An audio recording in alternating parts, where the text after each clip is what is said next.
Yo, what up guys? Welcome back to Lorcana with Luke. My name is Luke. Today I have a very special video for you guys. Today I am featuring the Hyena deck. Yes, they gave us a bunch of cool hyenas and they all work together really well, and I threw them all in a deck and I kind of mocked up 3 different lists. They're all slightly different, but they're all Emerald Steel. And I just thought I'd go over them with you guys, and maybe you guys can tell me which one of these 3 decks you guys like the best. And let's get right into it. So, this is the Shimmering Skies Precon upgrade for the most part. So, for the most part, I took the Precon from the Shimmering Skies, and it came with some Kronks, some Banzais. It came with some Shenzis, some Eds, some Scars, big Shenzis. Came with some Yzma, Royal Guards, etc. Okay, came with some of these as well. And basically, I just took what the Precon is trying to do, and I took the synergies between the cards that were in the Precon and just added more of them so that it can be more consistent and synergize more. Just synergize more in general. So I have 3 Hyena decks here. They all have pretty much the same core of the Hyenas and Scar, and then there's just a couple variations. So let me go over all the Hyenas. So there's like 7 Hyenas.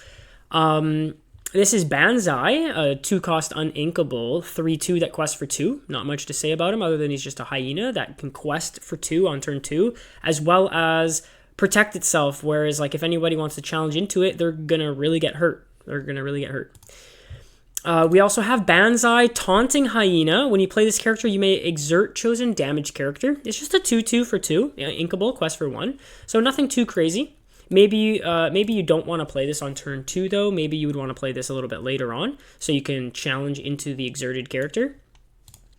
We have Ed, Laughing Hyena, an uninkable 3-cost, a 2/3, quest for 1. But when you play this character, you can do 2 damage to chosen damaged character. That's really strong. That's like a Fire the Cannons type ability right there. But, of course, our Hyenas are scavengers, so they really want to... they really care about damaged characters. So yeah, that's because they're scavengers kind of creatures. So this is a Shenzi Scar's Accomplice. Inkable 3-cost, 2/3, quest for 1. It is evasive. It's got easy pickings. While challenging a damaged character, this character gets +2 strength. So that's amazing. Like I can attack an evasive character for 4 if it's damaged. And then here's the big quester. We got Ed, Hysterical Party Goer, an uninkable 4-cost, 2/4, quest for 3. But damaged characters can't challenge this character. So again, our Hyenas just care about damaging our opponent's characters. So all we really need to do in this deck is play a bunch of ways to get damage on our opposing characters and just play all the Hyenas. As well as you want to play Scar, right? Because Scar is the boss of the Hyenas. He's the big villain. So this is Scar, Vengeful Lion. He is an inkable 4-cost, 4/2 with Ward, quest for 1, and life's not fair, is it? Whenever one of your characters challenges a damaged character, you may draw a card. This is fantastic. This is card draw on a character that has Ward. So he doesn't really need to do anything himself. He can just kind of sit there, look pretty. But if he wants to himself challenge a damaged character, he will trigger himself and draw a card, so that's cool. Really good thematic card for the Hyena deck. We have Shenzi, the Head Hyena. This is the main boss Hyena. Inkable 5-cost, 3/6, quest for 1. It's got 2 really relevant abilities. Stick around for dinner.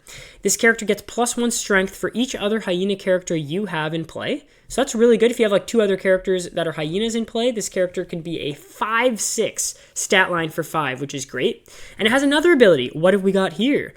Whenever one of your Hyena characters challenges a damaged character, gain 2 lore. So we saw some of that text on Scar, right? Whenever one of your characters challenges a damaged character, you may draw a card and gain 2 lore. If Scar is in play and Shenzi's in play, all of a sudden we're going to be drawing a card and gaining 2 lore whenever we challenge a damaged character. That's incredibly useful, because normally you'd have to decide between either questing or challenging a character. You can't do both normally, but if you can challenge and gain lore, that's the best of both worlds. Plus, a lot of our hyenas, they only quest for 1 normally anyway. So by doing a challenge, you could actually gain 2 lore instead of 1, and you could take out a character. It's a 2-for-1 play. It's incredibly useful. So this is why I decided to build a hyena deck. This card is incredibly powerful. It cares about other hyenas, and it really pays off. Like, it is both a payoff for our other hyenas, and this benefits from having other hyenas itself. So, like, anyway, it's just really good. I love this card. Now, in this list, my original hyena list that I have here, I've included lots of ways to put damage on our opposing characters with actions. So we have this new card from Ozurite C, Mosquito Bite, just a little 1-cost action, inkable as well. Put 1 damage counter on chosen character. So this is, just a tiny way to get damage on a character right there. We also have 2 copies of Avalanche in this list to do 1 damage to each opposing character, just to hit all of them at once. And you can also banish a chosen location. So that's a really relevant, strong ability. As locations are just becoming more and more prevalent in this game, this card is going to become better and better, in my opinion, which is why it is uninkable, right? This card is so good that it just can't be inkable. So just something to keep in mind. I threw just 2 copies of Avalanche. We do have this new card as well that came in the starter deck. 5-cost inkable Tug of War action.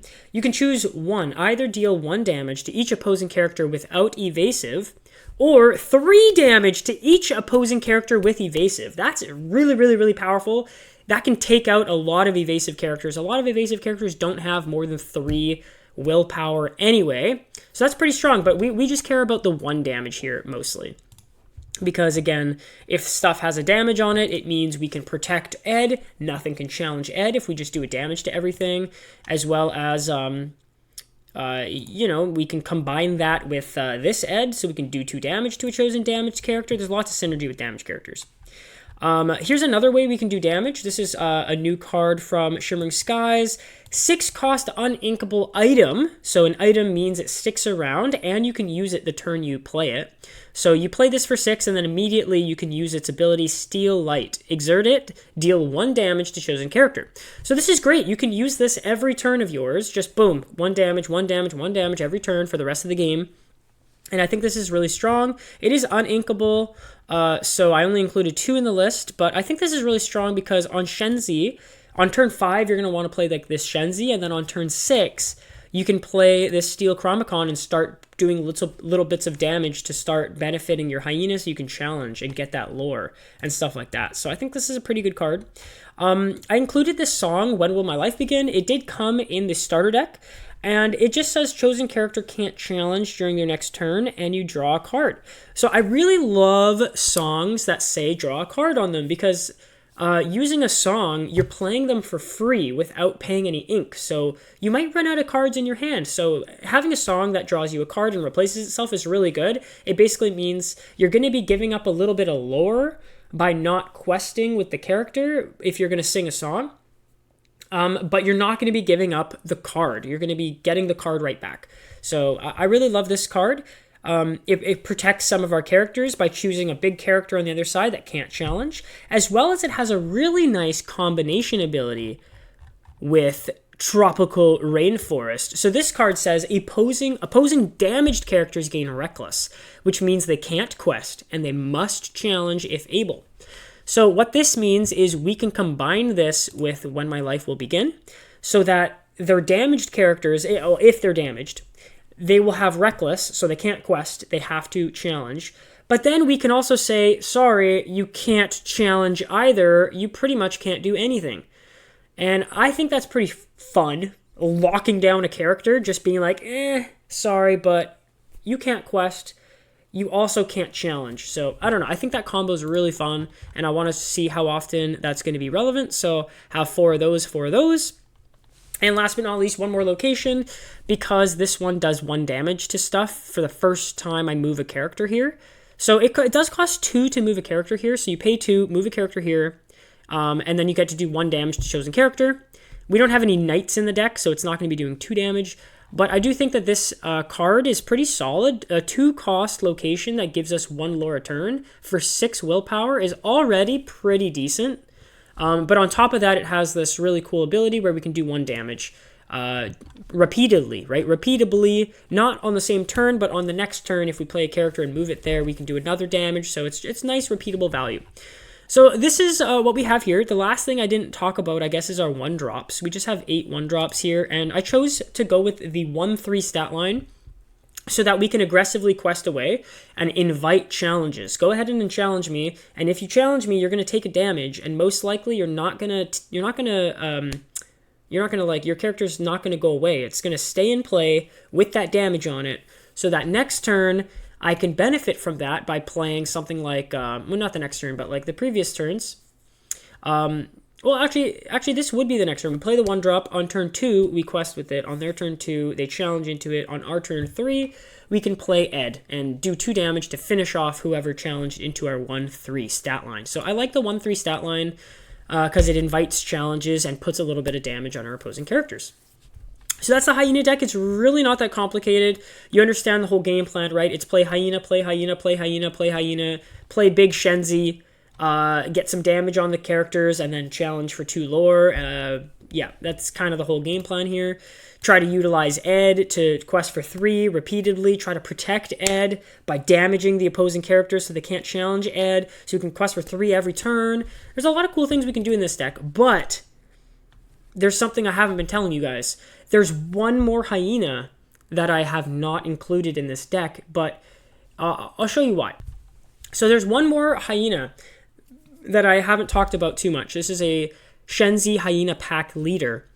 I should probably include this in the deck, but this character is kind of strange because it cares about locations, and I don't have that many locations in either deck. But anyway, I'm just trying to test out these decks. You tell me if you think this is necessary or not.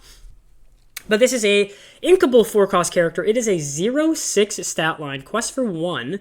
While this character is at a location, she gets +3 strength. That's cool. And while this character is at a location, whenever she challenges another character, you may draw a card. So I have this in another deck of mine, which is a location moving deck that, is trying to move characters to locations. I'm not sure if it belongs in a Hyena deck unless you're including more locations. So in this deck, I tried to include a little bit more locations and maybe even include some Lion King theme cards because Zazu also cares about locations and it's in green and it's turn 1 and there's no hyenas on turn 1, so there's a little bit of room. Also included Minnie Mouse, right? So this character cares about locations. And I thought we could include Hidden Cove, to give our characters +1/+1. So that maybe if our Shenzi is at this location, she can become, extra large. Not this one. So if she's at a location, she gets +3 attack. But if she's at the Hidden Cove, she becomes a 4/7. She becomes a 4/7, which is really strong. So we can start challenging stuff for 4/7 like that and drawing cards.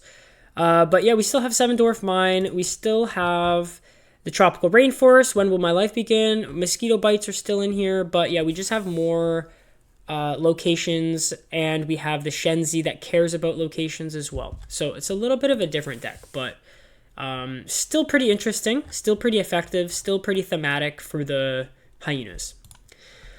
Now, this is the Precon upgrade. I tried to keep this more similar to the Precon. So you'll see in this deck, I have Yzma, Unjustly Treated. I think this card works really well with the Hyenas specifically, and it came with the Precon, so I kind of like what the developers or the game designers were thinking here. So this card says, first off, it's an uninkable 4-drop, 1/4 stat line, quest for 2, great, and it has an ability called, I'm warning you, during your turn, whenever one of your characters banishes a character in a challenge, you may deal 1 damage to chosen character. So this kind of fits the theme perfectly. Our Hyenas want to challenge damaged characters, so whenever we challenge and banish a character in general, we get to do 1 damage to a character, which will set up our next challenge, so that when we challenge that damaged character and we take it out, Yzma will trigger again. We do another 1 damage to chosen character, as well as this card just quests for 2, which is great. We can just try and race our opponents, quest for 2 all the time. We also have Kronk, who, much like the turn 1 play where I tried to invite challenges with the 1-3 stat line. This is a nice 1-4 stat line that invites challenges as well. And one thing that I thought we were missing was a proactive turn 2 play other than Banzai. We have Banzai, but the other turn 2 we play is, well, the other Banzai, Taunting Hyena, but I don't really want to play a 2-2 on turn 2 that exerts a damaged character. I don't think that's going to really do anything on turn 2, so I treat this card more as like a combination card later in the game, like turn 5, turn 6, something like that. We'll play this. But I wanted something else to play on turn 2, so I chose Kronk because it came with the starter deck. There's also a shift line, so you could shift into the bigger Kronk, but I chose not to include that because we have too many uninkables already at 16, and I think 16 is about my limit for uninkables, and there's 3 hyenas that are uninkables, right? We have Banzai, Ed, and Ed, so that's already 12 uninkables. So when I added 4 more Yzmas, we get up to 16 uninkables, and I'm already at the max there. I don't want to go any more. The starter deck does include, you know, an uninkable Kronk and some Robin Hoods and stuff. I should note that the Robin Hoods seem interesting in this deck, but I'm going to save the Robin Hoods specifically for a Robin Hood deck, and we're gonna save the hyenas for their own deck as well. So yeah, as well, continuing on with the 1-3 stat line, the 1-4 stat line, we have a 1-7 stat line. So again, the whole idea here is we're just gonna quest away and hopefully invite challenges. Just go ahead, challenge into me. You're gonna just take 1 measly damage, but that's gonna benefit our deck. We're gonna be able to make use of that 1 damage somehow. So I just think this is a funny card as well. I love my Emperor's New Groove, and this guy got turned into a cow, and he wants to go home because he's sad. Although, like, a cow is not the worst thing to be turned into. I think someone got turned into, like, a turtle or something. That's way worse. Okay, so another thing I included was 2 copies of Shen Po. In the starter deck, they came with a couple copies of Hey, a bodyguard. And I feel like bodyguards are just like so fun to play with that I wanted to include a couple bodyguards. A turn 5, 4/7 can really help protect Ed, our historical partygoer that quests for 3, as well as if we're giving anything reckless so that they have to challenge, putting a bodyguard in the way can really make their decision difficult, right? They're going to have to decide, do I want to challenge the bodyguard, or do I want to challenge the tropical rainforest, or do I want to like do... well, you can't really do nothing. You have to challenge if able. The only way you can do nothing is if you have a song to sing, or or if I sung When Will My Life Begin, and then you can't do anything. So basically what I want to say is that there's like 3 different ways I've built this hyena deck, right? So we have the Hyena deck that's focused on a lot of AoE damage and putting tiny damage on our opponent's stuff, as well as Steel Chromicon. And we don't have that many locations. We have 8 locations, but we don't have the Shenzi that cares about locations. And then we have the Location Matters deck that has 2 1-drops that care about locations, as well as the 4-drop that cares about locations. And we have 3 different location cards, so hopefully that's enough to satisfy the location cards there. Maybe we need a little bit more. Like you could take out Mosquito Bites for another 1-cost location if you wanted. But I kind of like Mosquito Bites. I think they're still pretty useful here. And then the last one is the Precon upgrade that takes a little bit of the Kronks and the Royal Guards and the Yzmas and tries to fit them in with the deck to just get a little bit more consistent, right? So the Kronk here is for consistency. So we have more things to do on turn 2 that are proactive. And the Yzma is just incredible, I think, is very consistent with our challenging strategy. I think it's very good. So these are my 3 Hyena decks. They're all very cheap. This is like $10. This location one is like $10, and the original one that I built is about $10. They're all very similar, just slightly different here and there. So now I'll go ahead and playtest one of these. So I'm going to playtest the one with Yzma in it, the Precon upgrade. So I'm going to put this as player 1, and then I think what I'll do is I'm going to verse the original starter deck from this set. And we'll set them as player 2. We'll randomize who goes first. And let's see if my new deck that I've upgraded can beat the old deck. So let's choose our mulligans. So we have Tiana for turn 1. That's great. Do we have a turn 2? Oh, we do. Kronk. Do we have a turn 3? We have 2 tropical rainforests for turn 3. I personally don't think we should be playing Tropical Rainforest on turn 3. I don't think it's that useful. But we do have like a turn 4 and another turn 4 and a turn 5. So like these are all kind of good. The only thing I would probably get rid of is like maybe these Tropical Rainforests and maybe the Royal Guard and the Shenzi maybe. It's a tough call, but I think I might. It's a really tough call. 1, 2, 3, 4. I think what we do is we get rid of everything except for the 1 and the 2. And we're going to look for a proactive 3, and then we're going to get a 4 and a 5 later eventually. That's what I'm thinking. So yeah, we did get some 4s anyway. And we got a proactive 3, which is great. And we got a better proactive. We got 2 proactive 2s instead of Kronk, so that's pretty good. So I'm going to go ahead and ink a card. I think it's going to be Banzai here when you play this character, exert a damage character. I don't think that's that useful. Although, maybe I ink Kronk here. Yeah, actually, we're going to ink Kronk because this is a Hyena deck. And if we have a Hyena to play on turn 2, that means we have no use for Kronk anymore. So there's that. Oh, so we ended up going second because they played a 2-drop already. And we're on turn 2 now. So yeah, it must mean that we went second here. So I'm going to ink a card. I think it's going to be the 2-drop Banzai now. We can ink this guy now. And then I'm going to play the 3-2 that quests for 2. And we're going to quest with Tiana for 1. Get on the board. 1-0. Let's pass the turn. So they played Robin Hood, so I like this card. It is pretty solid. Ooh, they challenge into Tiana. Oh, and then they play this guy. Oh, what? Food fight. Okay, so sometimes the computer doesn't really know what they're doing. They played Food Fight, but it didn't do anything. Because you have to pay another ink and exert another character to do anything. It doesn't do anything on its own.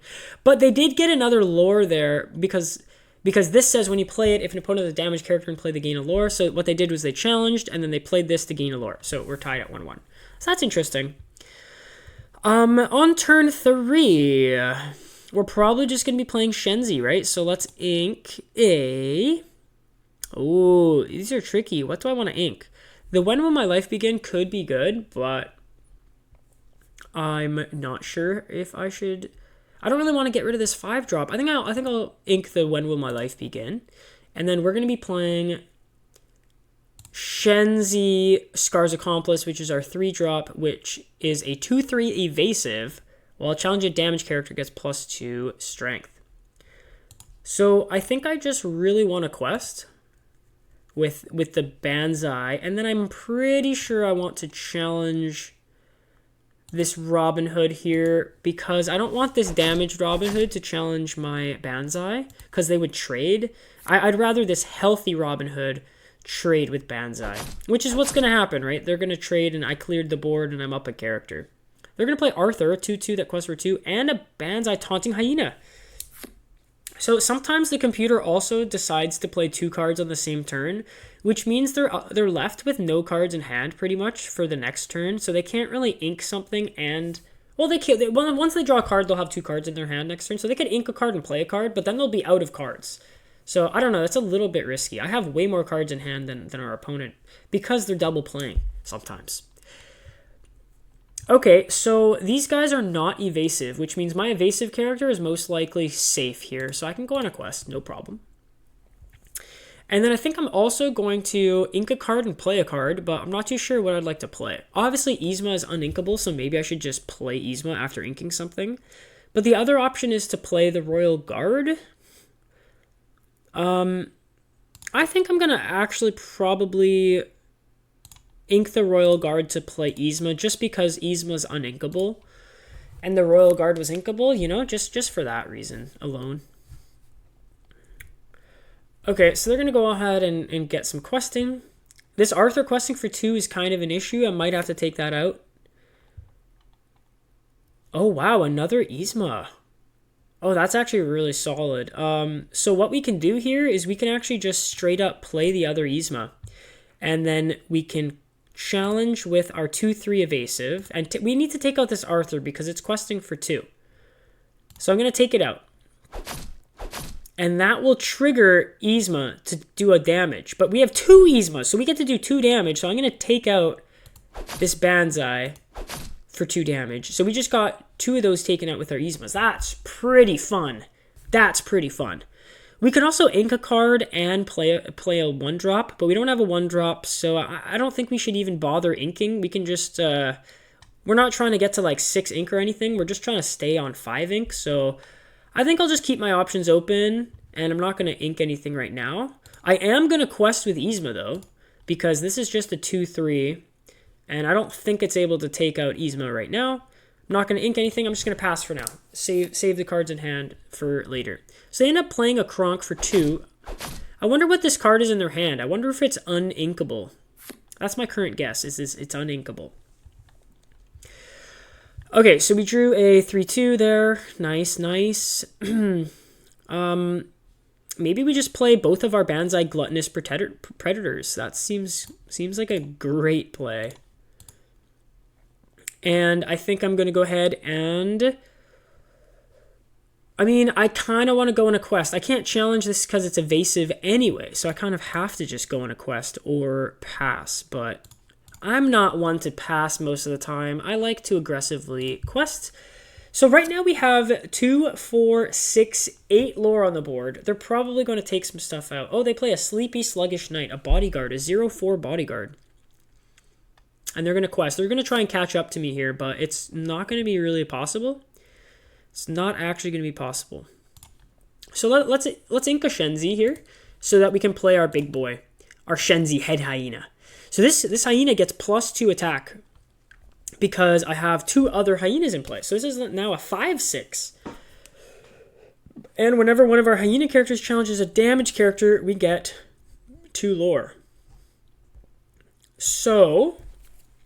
We obviously just get 2 lore by just questing, though, so we could obviously quest for 8 here, which is probably the play, but can we do anything funny and like a challenge and then challenge a damage character, get 2 lore, deal 2 damage, do a damage there, do a damage there, and then yeah, I don't know. I feel like we could do some shenanigans that might be fun. Let's try some shenanigans. Even though questing is the right play, I'm going to try something. What if we challenge with Yzma on the Sleepy? Okay, and then we challenge with our Banzai on the Sleepy, which should get us 2 lore. Okay, it's great. Now we have 2 triggers from Yzma because we killed this thing in a challenge. So we get to do 2 damage. So we're going to do 1 damage to Kronk, 1 damage to Shenzi. And then we're going to challenge with Banzai on Kronk, which should get us another 2 lore.